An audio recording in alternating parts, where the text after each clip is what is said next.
ప్రతిపక్ష వైసీపీ పర్యటనలో అభివృద్ధికి అడ్డుగా మారుతున్నాయని హోంమంత్రి తీవ్ర విమర్శలు చేశారు. రోజుకు 18 గంటలు కష్టపడుతూ సీఎం చంద్రబాబు రాష్ట్రానికి పెట్టుబడులు తీసుకొస్తున్నారని అన్నారు. కూటమి ప్రభుత్వం 2 ఏళ్ల పాలనలో అభివృద్ధి ప్రజలకు కనిపిస్తోందని అన్నారు. పరామర్శల పేరుతో బల ప్రదర్శనలు చేస్తూ ప్రజలను ఇబ్బందులకు గురిచేస్తున్నారని ఆరోపించారు. గాంజా నిర్మూలనకు ప్రభుత్వం ప్రత్యేక వ్యవస్థ ఏర్పాటు చేసి కట్టుదిట్టమైన చర్యలు తీసుకుంటోందని తెలిపారు. గాంజా కేసుల నిందితులు రౌడీ షీటర్లను పరామర్శించడం సరికాదని అన్నారు. మహిళా ఎస్ఐపై దాడి ఘటనను తీవ్రంగా ఖండించిన హోంమంత్రి లా అండ్ ఆర్డర్ విషయంలో ప్రభుత్వం ఎలాంటి రాజీ పడదని స్పష్టం చేశారు. కూటమి పరిపాలన మీరందరూ కూడా చూశారు.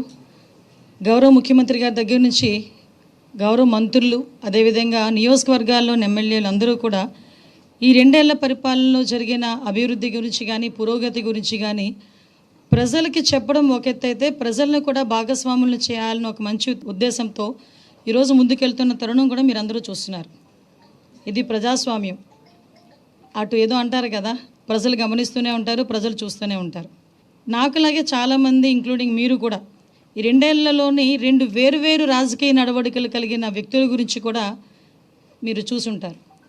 ఒక పక్క చూస్తే ఒక విజనరీ నాయకుడు ఈ రాష్ట్రాన్ని, వెంటిలేటర్ మీద ఉన్న రాష్ట్రాన్ని ఎలాగోలాగా బాగు చేయాలని తపనతో ఒక విజనరీ నాయకుడిగా ఈ 2 సంవత్సరాల కాలంలో తను ఏం చేశాను, ఏం చేయబోతున్నాను అని కూడా ప్రజల ముందుకు ధైర్యంగా చెప్పగలిగే ఒక నాయకుడిని ఒకవైపు చూసాం.